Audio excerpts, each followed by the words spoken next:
अर्जुन के मोह का अंधकार छट चुका है। छठे अध्याय ध्यान योग के दिव्य उपदेशों के बाद अर्जुन का मन अब अपने गुरु, मित्र और सारथी श्री कृष्ण के वचनों में स्थिर है। अब तक भगवान ने कर्म और ध्यान के मार्गों का वर्णन किया है, परंतु अब श्री कृष्ण उस रहस्य का अनावरण करने जा रहे हैं जो इन सब से परे है। ये अध्याय ज्ञान विज्ञान योग कहलाता है। ज्ञान अर्थात ईश्वर का सैद्धांतिक ज्ञान और विज्ञान अर्थात उस ज्ञान का साक्षात अनुभव, उसका साक्षात्कार कर लेना। ये केवल जानना नहीं बल्कि हो जाना है। श्री कृष्ण अब स्वयं अपने दिव्य स्वरूप, अपनी शक्तियों और अपनी माया के उस रहस्य को खोलने जा रहे हैं जिसे जानने के बाद इस संसार में और कुछ भी जानना शेष नहीं रह जाता। मय्यासक्तमनः पार्थ योगं युञ्जन्मदाश्रयः असंशयं समग्रं मां यथा ज्ञास्यसि तच्छृणु। हे पार्थ, अब सुनो। अपने मन को मुझ में अनन्य भाव से आसक्त करके और मेरे आश्रय होकर योग का अभ्यास करते हुए तुम मुझे किस प्रकार संपूर्ण रूप से और संशय रहित होकर जान सकते हो, सुनो। ज्ञानम तेहम सविज्ञानम इदं वक्ष्याम्यशेषतः यद् ज्ञात्वा नेरो भूयोऽन्यच् ज्ञातव्यमवशिष्यते। मैं तुम्हारे लिए इस ज्ञान को विज्ञान सहित यानी अनुभव सहित पूरी तरह से कहूँगा। इसे जान लेने के बाद इस संसार में फिर कुछ भी और जानना शेष नहीं रह जाता। मनुष्याणां सहस्रेषु कश्चिद् यतति सिद्धये यततामपि सिद्धानां कश्चिन् मां वेत्ति तत्वतः। हजारों मनुष्यों में से कोई एक मेरी प्राप्ति या सिद्धि के लिए प्रयास करता है और उन प्रयास करने वाले सिद्ध योगियों में से भी कोई एक ही विरला मुझे मेरे यथार्थ तत्व से जान पाता है। भूमिरापो नलो वायु खं मनो बुद्धिरेव च अहंकार इति यं मे भिन्ना प्रकृतिरष्टधा। पृथ्वी, जल, अग्नि, वायु, आकाश और साथ ही मन, बुद्धि और अहंकार, ये 8 प्रकार से विभाजित मेरी अपरा अर्थात जड़ भौतिक प्रकृति है। एक क्षण माधव, आपने मन, बुद्धि और अहंकार को भी पृथ्वी और जल के समान ही जड़ भौतिक प्रकृति का हिस्सा कहा। मैं तो इन्हें अपनी चेतना, अपने स्वयं का हिस्सा समझता था। ये कैसे संभव है? अपरेयमितस्त्वन्यां प्रकृतिं विद्धि मे परां जीवभूतां महाबाहो ययैदं धार्यते जगत्। हाँ अर्जुन, वो मेरी अपरा अर्थात निम्न प्रकृति है, परंतु हे महाबाहो, इससे भिन्न मेरी दूसरी परा अर्थात श्रेष्ठ चेतन प्रकृति को जानो। ये जीव अर्थात आत्मा है जिसने इस जड़ जगत को धारण कर रखा है। तुम्हारा मन और बुद्धि जड़ है, परंतु तुम जो जीव हो वो चेतन हो। एतद्योनिनि भूतानि सर्वाणीत्युपधारय अहं कृत्स्नस्य जगतः प्रभवः प्रलयस्तथा। ये जान लो कि संपूर्ण प्राणी इन दोनों प्रकृतियों से ही उत्पन्न होते हैं, इसलिए मैं ही इस संपूर्ण जगत की उत्पत्ति का और इसके प्रलय का मूल कारण हूं। मत्तः परतरं नान्यत् किंचिदस्ति धनंजय मयि सर्वमिदं प्रोतं सूत्रे मणिगणा इव। हे धनंजय, मुझसे श्रेष्ठ और कोई नहीं है। ये संपूर्ण ब्रह्मांड मुझ पर उसी प्रकार आश्रित है जैसे एक धागे में मणियां यानी मोती पिरोई होती हैं। रसोहम अप्सु कौन्तेय प्रभास्मि शशि सूर्ययोः प्रणवः सर्ववेदेषु शब्दः खे पौरुषं ऋषु। हे कुंती पुत्र, मैं जल में रस अर्थात स्वाद हूँ। मैं सूर्य और चंद्रमा का प्रकाश हूँ।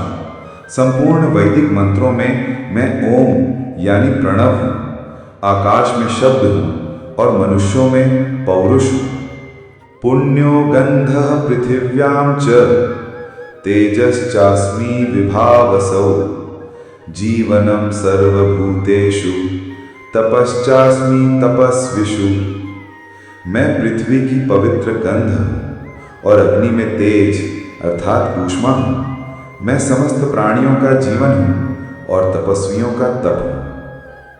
बीजं मां सर्वभूतानां विद्धि पार्थ सनातनम् बुद्धिर्बुद्धिमतामस्मि तेजस्तेजस्विनामहम्।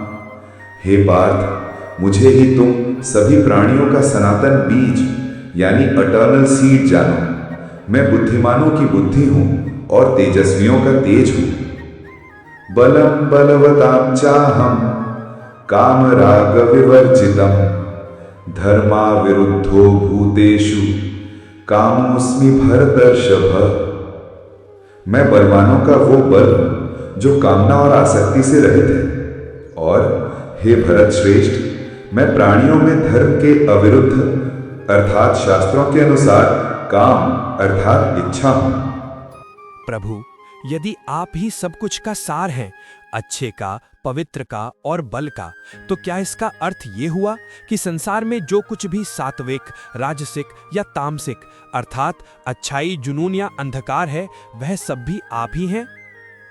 ये चैव सात्विका भावाः राजसास्तामसाश्च ये मत्त एवैति तान् विद्धि नाहं तेषु ते मयि।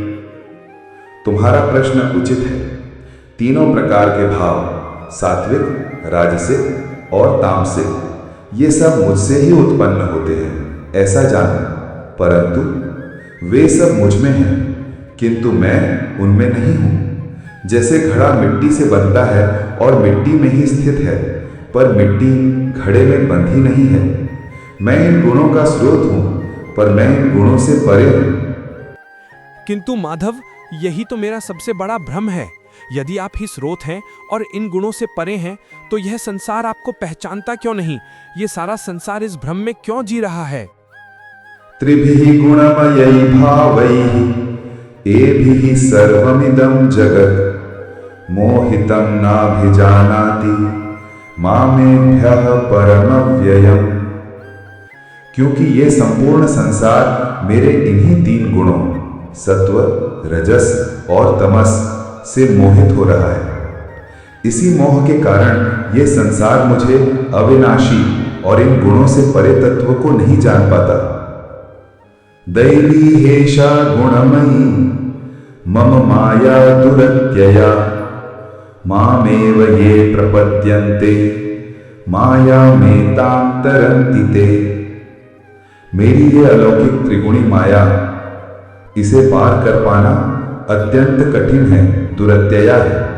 परंतु जो मनुष्य केवल मेरी शरण में आ जाते हैं, मामेव ये प्रपद्यन्ते, वे इस दुर्गम माया को सरलता से पार कर जाते हैं। न मां दुष्कृतिनो मूढ़ाः प्रपद्यन्ते नराधमाः मायया अपहृतज्ञानाः आसुरं भावमाश्रिताः। परंतु जो दुष्कृतिनः अर्थात पापी कर्म करने वाले हैं, जो मूढ़ हैं, मूर्ख, जो मनुष्यों में अधम हैं, नराधम, और जिनका ज्ञान माया द्वारा हर लिया गया है, मायया अपहृत ज्ञाना, वे आसुरी भाव धारण किए हुए लोग मेरी शरण नहीं लेते। माधव, आपने उनके बारे में बताया जो आपकी शरण नहीं लेते, लेकिन वे सुकर्मी लोग कौन हैं जो आपकी शरण में आते हैं? वे कौन हैं जो इस माया को पार करने का प्रयास करते हैं? चतुर्विधा भजन्ते मां जनाः सुकृतिनोऽर्जुन आर्तो जिज्ञासुरर्थार्थी ज्ञानी च भरतर्षभ। हे भरत श्रेष्ठ, चार प्रकार के पुण्यात्मा यानी सुकृतिनों लोग मेरा भजन करते हैं।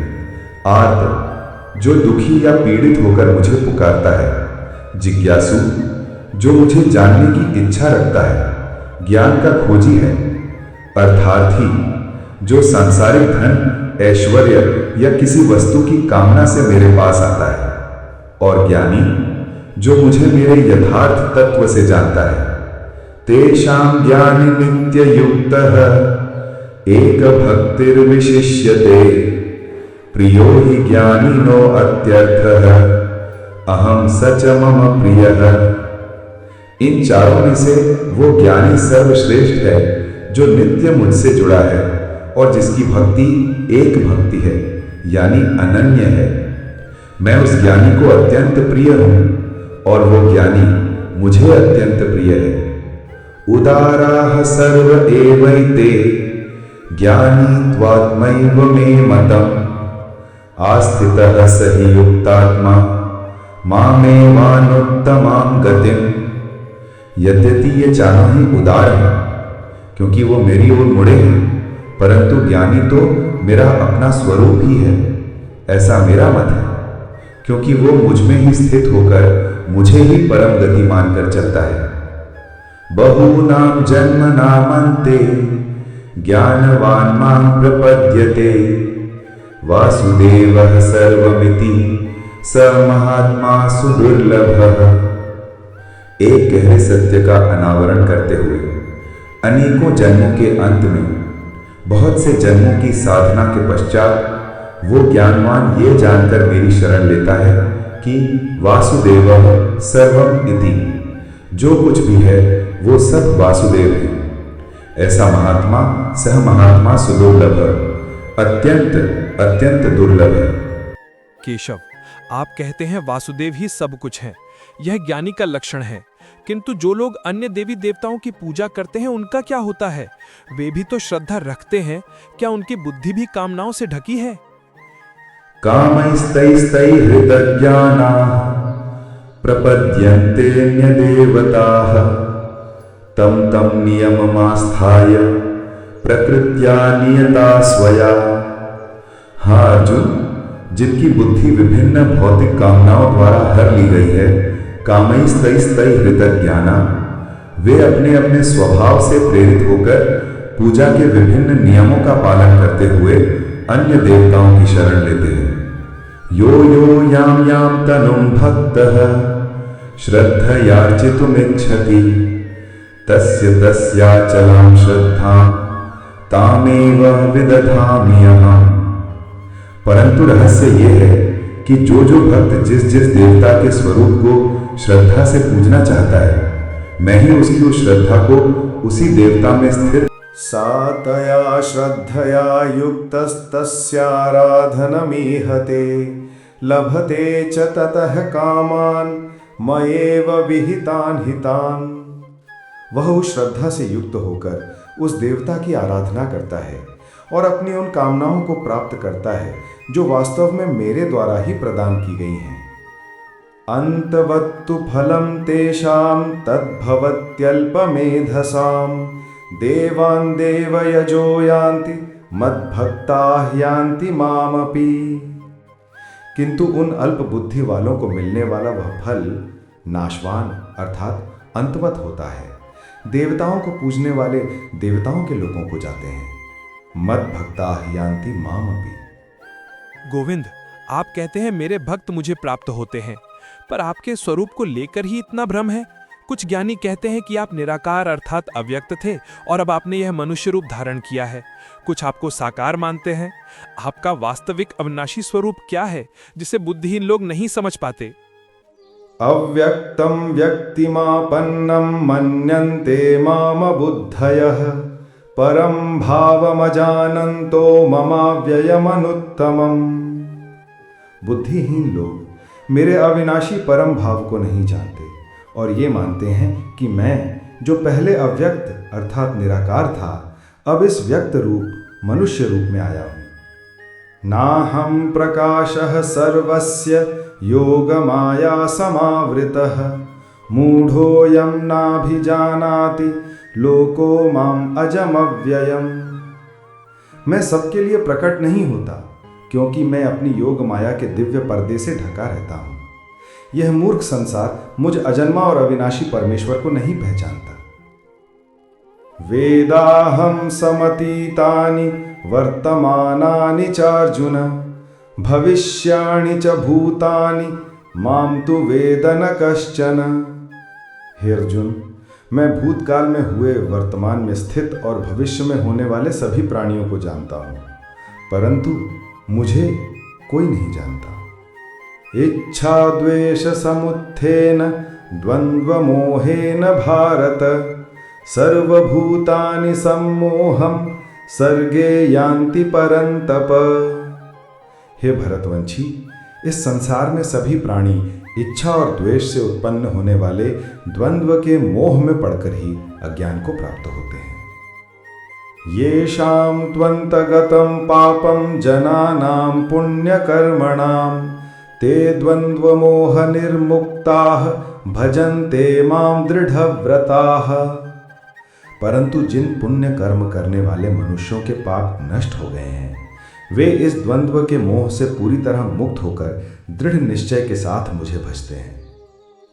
जरा मरण मोक्षाय मामाश्रित्य यतन्ति ये, ते ब्रह्म तद्विदुः कृत्स्नम् अध्यात्मं कर्म चाखिलम्। जो मनुष्य मेरी शरण होकर बुढ़ापे और मृत्यु से मुक्ति पाने के लिए प्रयास करते हैं, वे तद ब्रह्म को, संपूर्ण अध्यात्म को और संपूर्ण कर्म को भली भांति जान जाते हैं। साधिभूताधिदैवं मां साधियज्ञं च ये विदुः, प्रयाण काले अपि च मां ते विदुर्युक्तचेतसः।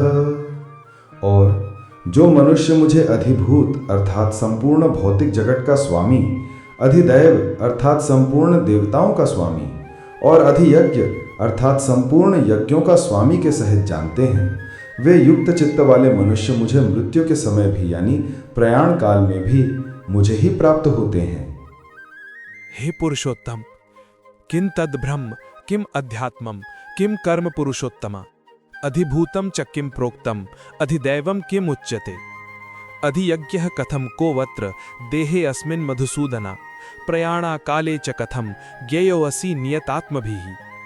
हे पुरुषोत्तम, यह ब्रह्म क्या है, अध्यात्म क्या है, कर्म क्या है, अधिभूत किसे कहते हैं, अधिदैव कौन है, और हे मधुसूदन, इस देह में अधियज्ञ कौन है और कैसे हैं, और मृत्यु के समय उन युक्त चित्त वालों द्वारा आप कैसे जाने जा सकते हैं। भगवान द्वारा ज्ञान विज्ञान योग के परम रहस्य को प्रकट करने के बाद अर्जुन ने अब जीवन, मृत्यु और स्वयं ब्रह्म से जुड़े 7 गहन प्रश्न पूछ लिए हैं। मृत्यु के अंतिम क्षण का वो रहस्य क्या है? इन प्रश्नों का उत्तर भगवान कृष्ण अगले अध्याय में